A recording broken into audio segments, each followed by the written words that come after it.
Speaker on करो।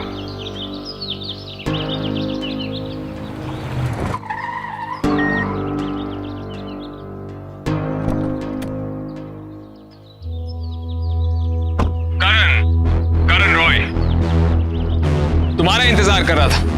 बहुत time हो गया, साथ बैठ के बातें नहीं की हमने। अगर कुछ काम की बात करनी तो बता दो, वरना मैं चलता हूँ। कुछ मामूली से सवाल पूछने थे तुमसे। तुम्हें नहीं लगता ये गलत जगह है सवाल पूछने की? चलता हूँ। स्पेशल ऑफिसर ऑन ड्यूटी हूं मैं। मेरी जहां मर्जी होगी मैं वहां तुमसे सवाल पूछूं। और मेरी अथॉरिटी को क्वेश्चन करने की कोशिश मत करना करण रॉय। जी हाँ सर, मैं इस अथॉरिटी को भी जानता हूँ और उस अथॉरिटी को भी जानता हूँ जो तुम्हारी जिंदगी को अपने हिसाब से चला रही है। और मैं ये भी जानता हूँ कि तुम किसके कहने पर यहाँ पर आए हो। हम तुम्हारी तरह दिल से नहीं सोचते। हम पुलिस ऑफिसर्स हैं। पहले शक करते हैं, फिर इन्वेस्टिगेट करते हैं और उसके बाद ही फैसला लेते हैं कि कौन सही है और कौन गलत। मुझे एक सवाल पूछना है तुमसे। सवाल मैं तुमसे पूछूं? मैंने तुम्हें यहाँ बुलाया ना, तो सवाल ये है कि तुम अपने और लक्ष्मी के रिलेशनशिप को कैसे डिस्क्राइब करोगे? भी तुम्हें साफ साफ लफ्जों में कहा था, फिर से जवाब देने की जरूरत है मुझे? जवाब देना पड़ेगा तुम्हें। जितनी बार मैं तुमसे सवाल पूछूंगा उतनी बार तुम्हें मुझे जवाब देना ही होगा। बोलो, तुम्हारा और लक्ष्मी का रिश्ता कैसा था? हम सिर्फ अच्छे दोस्त थे। शायद तुमने पहले भी बताया कि तुम दोस्त से कुछ ज्यादा थे। वो बात तब की थी जब उसने समर को नहीं चुना था। तो फिर इसका मतलब ये हुआ कि लक्ष्मी के समर को चुनने के बाद भी तुमने उससे दोस्ती निभाई, क्योंकि तुम्हें ऐसा कहीं लगा होगा कि आगे जाके भी कुछ चांस बन जाए। अभिमन्यु लक्ष्मी ने मुझसे दोस्ती की थी, ये बात जानने के बाद भी कि आयशा सरीन उसे ड्रीम गर्ल बनने के लिए नहीं देगी। मैंने फिर भी उसे सपोर्ट किया। तो फिर कहीं ऐसा तो नहीं है कि लक्ष्मी ने तुम्हें अपने साइड करने की कोशिश की क्योंकि आयशा उसके खिलाफ थी? उसे किसी की सहारे की जरूरत नहीं थी। इनफैक्ट ड्रीम गर्ल बनने के लिए भी उसे किसी की सहारे की जरूरत नहीं थी। उसे जो कुछ भी किया अपने बलबूते पर किया है। ओ, मतलब कि कुल मिलाकर इसके अलावा लाइफ में कोई और प्रॉब्लम होती थी तो तुम उसको सहारा देते थे? डेफिनेटली, लेकिन वो पहले समर के पास जाती थी, फिर मेरे पास से आती थी, क्योंकि वो समर से प्यार करती थी और समर भी उसकी हेल्प करता था। आखिरी बार तुम्हारी लक्ष्मी के साथ मुलाकात कब हुई? आखिरी बार मेरी मुलाकात उससे प्रेस कॉन्फ्रेंस वाले दिन हुई। झूठ! तुम प्रेस कॉन्फ्रेंस के बाद भी उससे मिले थे। हमारे पास प्रूफ भी है। जिस दिन ये एमएमएस स्कैंडल हुआ था उस दिन तुम उससे मिले थे, लेकिन उसके बाद तुमने उससे बात भी नहीं की। मैंने बात करने की कोशिश की थी, लेकिन उस वक्त हमें टाइम वक्त नहीं मिला। तो फिर मिले क्यों नहीं उससे? क्योंकि मुझे लगा कि उसे भी ये लगेगा कि मैंने एमएमएस बनाया, और जब तक मैं उसे कुछ बताने गया, सबको बताने गया, लक्ष्मी को किसी ने पहाड़ी से धक्का दे दिया। किसी ने नहीं, आयशा सरीन ने। वीडियो देखा ना तुमने? हाँ, देखा है। तब मेरे दिमाग में एक सवाल आया था और आज भी वही सवाल मेरे दिमाग में आ रहा है कि वो डीवीडी आखिर तुम्हारे पास क्यों आई? मैंने उस दिन भी तुमसे साफ साफ लफ्जों में कहा था कि वो सीडी किसी ने दरवाजे पर मेरे रख दी थी। मुझे नहीं पता वो सीडी कहां से आई है। तो मेरा सवाल ये था कि वो डीवीडी सिर्फ तुम्हारे पास क्यों आई, किसी और के पास क्यों नहीं गई? कोई उसे पुलिस स्टेशन भी भेज सकता था। तुम ये गलत इंसान से पूछो ना अभिमन्यु। जाके उस इंसान से पूछो जिसने ये डीवीडी भेजी है, मुझसे मत पूछो। इसी सवाल को एक और तरीके से पूछता हूं तुमसे। लक्ष्मी समर से प्यार करती थी, तब तुम्हें लगता होगा कि तुम्हारे पास अभी भी चांस है, लेकिन जब उन दोनों की शादी होने वाली थी तब तुम्हें लगा कि वो चांस खत्म होने वाला है। ऊपर से तुम्हारी बहन ने तुम्हें घर से बेदखल कर दिया। मतलब? इसका मतलब यह है कि करण रॉय तुम्हारे पास एक मोटिव था लक्ष्मी माथुर को मारने का। ये जो बेकार का पॉइंट है ना, तुम्हें आयशा दी ने ही बोला होगा ना मुझसे पूछने के लिए। तुम्हें ऐसा लगता है ना कि मैंने आयशा दी को इस वीडियो में बोला कि आप प्लीज वहां पे खड़े हो जाओ और मैं आपकी डीवीडी बना लेता हूं, है ना? जब लक्ष्मी ने तुम्हारी जगह समर को चुना तो तुम्हें कैसा लगा? मुझे बिल्कुल वैसा ही लगा था जिस दिन दी ने तुम्हारी जगह जीजू को चुना था। जले पे नमक अच्छी तरह लगाना आता है तुम्हें। दिल टूट गया होगा तुम्हारा, राइट? लेकिन फिर भी मैं खुशकिस्मत हूं। लेकिन यहाँ तो कुछ लोगों के दिल भी टूटे और रिश्ते भी टूट गए। ये क्या अपनी पर्सनल बातें कर रहा है? क्या पूछने के लिए कहा था और क्या पूछ रहा है? कम से कम लक्ष्मी मेरी अच्छी दोस्त तो है। एक्सक्यूज मी, है क्या? तुमने अभी भी कहा कि लक्ष्मी तुम्हारी दोस्त है। That's it. अभी पता चलेगा। देखो ऑफिसर अभिमन्यु राठौड़, तुम्हें मेरी देना सिर्फ इस्तेमाल कर रही है और तुम भी उनके चक्कर में आ रहे हो। अगर लक्ष्मी जिंदा हुई तो फिर मैं आयशा सरीन से उसे इतना दूर ले जाऊंगा कि उस पर आयशा सरीन की परछाई भी ना पड़ पड़े।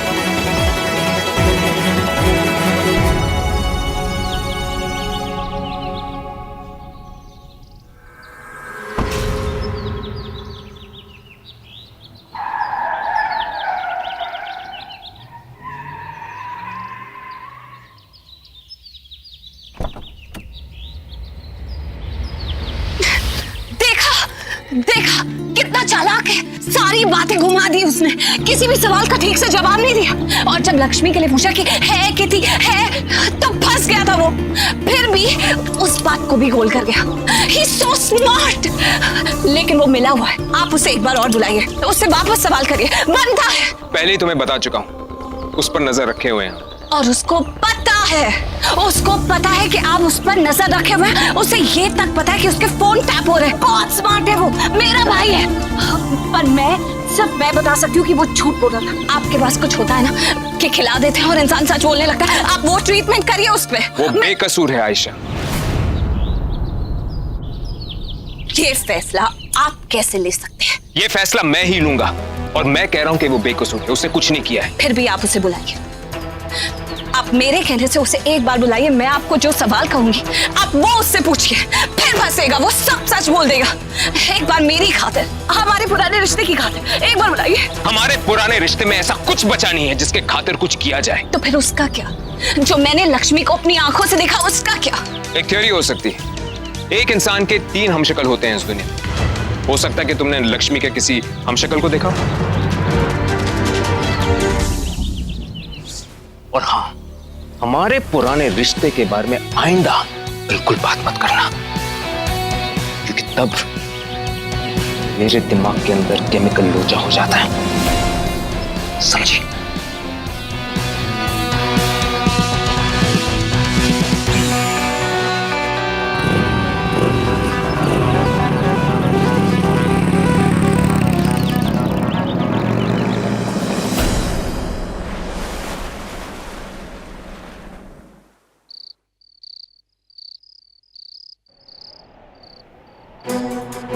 बुआ जी, लक्ष्मी कहाँ है? मिल नहीं रही लक्ष्मी, पता नहीं कहाँ चली गई है। दरवाजा खोलो, दरवाजा अटक गया है। मैडम, आपके लिए कोई सीडी देकर गया है।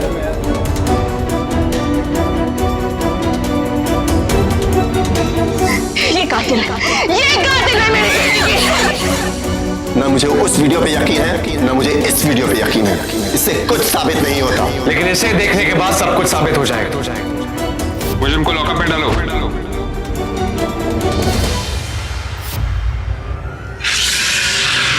हम ना कैदी लोगों को ऐसे ही खाना देते हैं।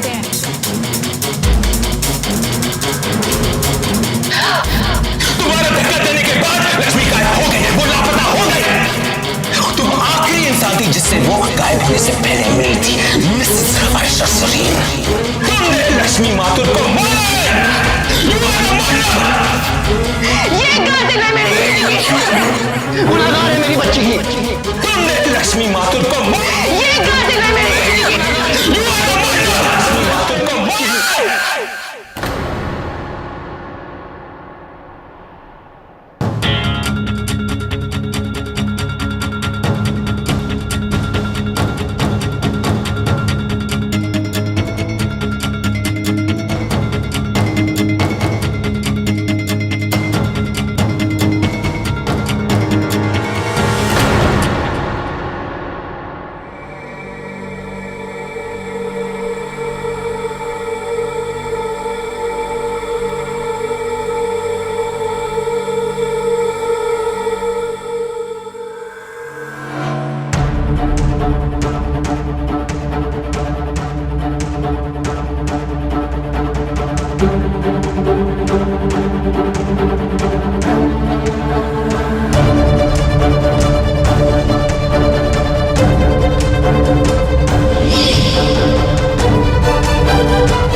लगता है डिस्ट्रीब्यूटर्स के साथ मीटिंग थोड़ी लंबी चलेगी।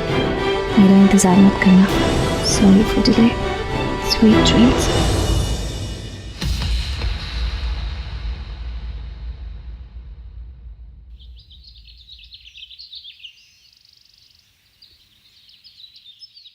अच्छा, सारी रिक्वायरमेंट तुमने पूरी कर ली? हाँ। और सुनो ये पेपर्स वगैरह ये कैमरा के पास भेजो। हाँ सर, एक मिनट नहीं, अभी आ जाओ। हाँ हाँ, गुड मॉर्निंग कोशर।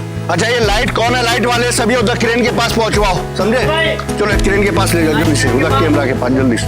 चलो जल्दी जाओ। हाँ चलो ले जाओ, थैंक यू, जाओ। अच्छा सुनो रवि जी सर, वो क्रेन जो है ना अपना, वो थोड़ा उससे राइट साइड उधर बढ़वा देना उसको। हाँ, उसके पीछे भी ट्रॉली लगवा देना, ठीक है?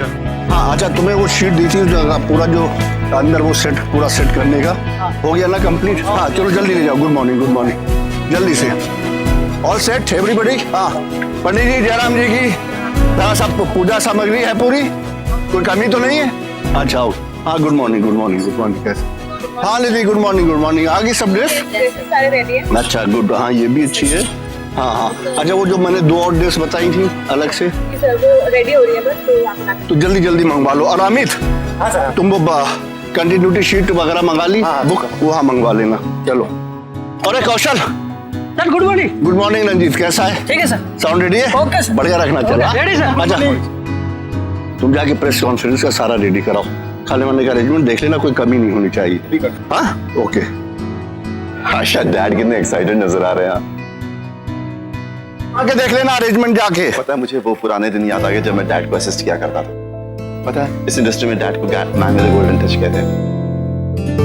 आई एम श्योर ये फिल्म तुम्हारी सुपर डुपर हिट होने वाली है। मुझे टेंस क्यों? Are you alright? Everything's gonna be fine. अरे भाभी, आपके लिए तो एक केक वॉक है, क्यों फिक्र कर रहे हैं? अरे आशा रेडी हो? डैड, आशा कमाल कर दिया आज आपने। अरे भाई, अब क्या एंथुसियाज्म है। बिल्कुल। क्या आशा है? तुम रेडी नहीं हुई अभी? डैड प्रेस कॉन्फ्रेंस के बाद में रेडी हो जाएगी। अच्छा, तो जल्दी से तैयार हो जाना। और फिर एक्साइटमेंट तो होगा ही, क्योंकि नौरंग की अगर फिल्म हो और उसका ग्रैंडर ना दिखाई दे तो फिर मजा क्या है? अब क्या हाँ थैंक्स। ये सेट पे आने की बात यार, पुराने दिन याद आ जाते हैं डायरेक्शन का। जैसे आज तुम हो, कभी हम भी थे। हाँ Ayesha, good, all the best. और देखना ये फिल्म भी बहुत बढ़िया होगी। Thank you. और आयशा आओ मेरे साथ, कुछ ड्रेस मंगाई तुम्हारे लिए अच्छी। लाओ। ओए थैंक यू। अब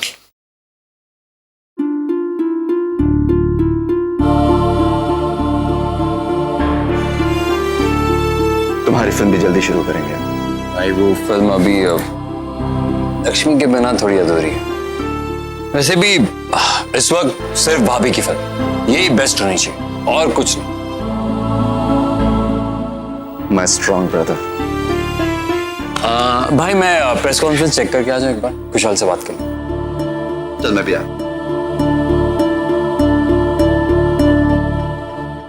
कुशाल, कॉन्फ्रेंस की सारी तैयारियां हो गई, कोई भी चीज में प्रॉब्लम नहीं होनी चाहिए, हर चीज टाइम पे चाहिए, हर चीज सही से देख लेना। और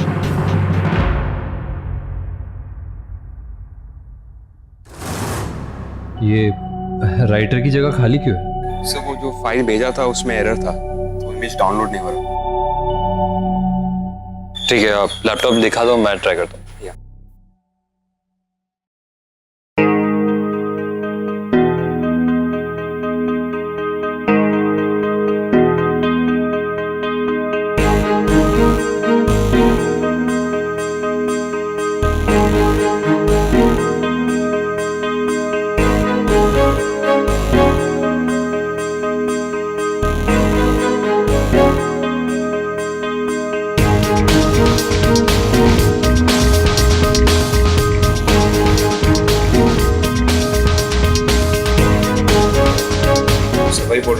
कोई नहीं रहा।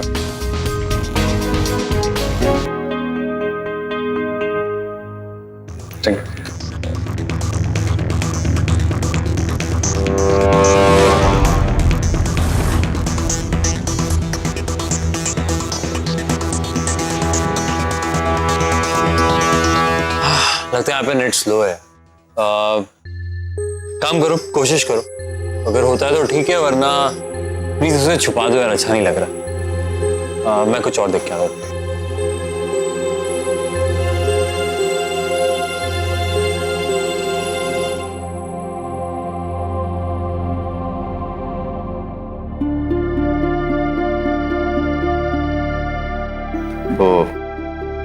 वो राइटर नजर नहीं आ रहा मुझे। एक्चुअली अब तक आ जाना चाहिए था, लेकिन let's start.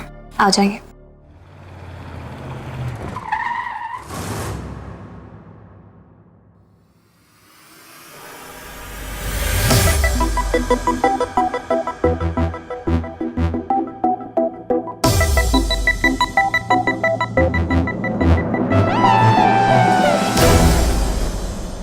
Good morning everyone. Good morning sir. सबसे पहले तो थैंक यू वेरी मच, आप लोगों ने अपना कीमती वक्त निकालकर इस कॉन्फ्रेंस में आए। आप जैसे आप जानते हैं कि ये कॉन्फ्रेंस हमारी नवरंग की नई फिल्म शक्ति के लिए है। इससे रिलेटेड जो भी सवाल आप पूछना चाहते हैं, you most welcome to do that. Ayesha ji, आप अपनी फिल्मों से हटके इतनी अलग फिल्म कर रही हैं, क्यों? मुनींद्र जी, जब मैं कोई रेगुलर फिल्म करती तो आपका सवाल होता है कुछ हटके क्यों नहीं करती। आज मैं कुछ हटके कर रही हूँ तो आप कह रहे हैं कि ऐसा किया। अब इस सवाल का क्या जवाब दिया जाए? मैं बस यही कहना चाहूंगी कि लेट दिस फिल्म रिलीज, उसके बाद इस फिल्म को देखकर आप मुझे बताइएगा कि ये जो डिफरेंट रोल करने की मैंने इस बार कोशिश की है, उसके साथ मैंने कितना जस्टिस किया। आयशा जी, कहीं ऐसा तो नहीं है कि आप अपनी इमेज बचाने के लिए फिल्म कर रही हैं? क्योंकि जिन फिल्म इंडस्ट्री के लोगों पर पुलिस केस होता है या कानूनी कार्रवाई होती है, वो उनसे रिलेटेड ही फिल्में करते हैं। आप पे भी तो एक मर्डर केस का इल्जाम है, आप कुछ बताएंगे इस बारे में? कृष्णा जी, या तो आप इस देश के कानून को इतना वीक समझते हैं कि वो मेरी स्क्रीन इमेज देखकर उसके हिसाब से इस केस का फैसला सुनाएंगे, या फिर आप मुझे इतना केयरलेस समझते हैं कि मैं अपनी पर्सनल लाइफ के फायदे के लिए अपनी प्रोफेशनल लाइफ के साथ इतना बड़ा खिलवाड़ करूं। इन दोनों बातों में से कोई भी सही नहीं। Let me make it very clear to all of you all, ये फिल्म मैंने सिर्फ इसलिए साइन की है क्योंकि इसकी स्क्रिप्ट बहुत पसंद आई। एक सवाल मेरा भी। करण रॉय आयशा का भाई।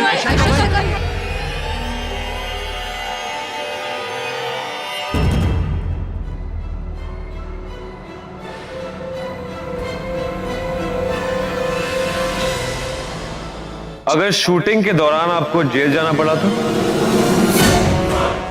तब आप क्या करेंगे आयशा सरीन से?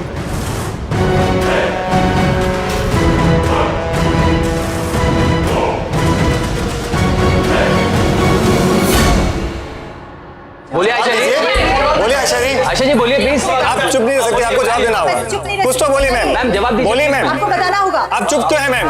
आप एक मिनट, जैसे कि आप सब लोग जानते हैं, ये फिल्म नवरंग स्टूडियोज की है। हमारी खुद की प्रोडक्शन, हमारे खुद के पैसे लग रहे हैं इस फिल्म में। तो क्या आपको लगता है कि after so many years of experience हम कोई ऐसा प्रोजेक्ट शुरू करेंगे जिसमें हमें लगे कि हमें नुकसान होगा?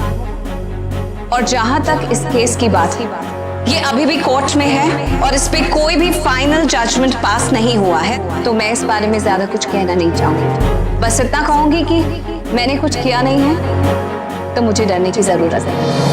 अपने देश के कानून पर मुझे पूरा भरोसा है और उससे ज्यादा भरोसा और विश्वास मुझे मेरे फैंस पर, जो 2 दिन पुलिस स्टेशन के बाहर भूखे प्यासे खड़े रहे मेरी फेवर में। उनसे मुझे काफी प्यार और काफी हौसला मिला।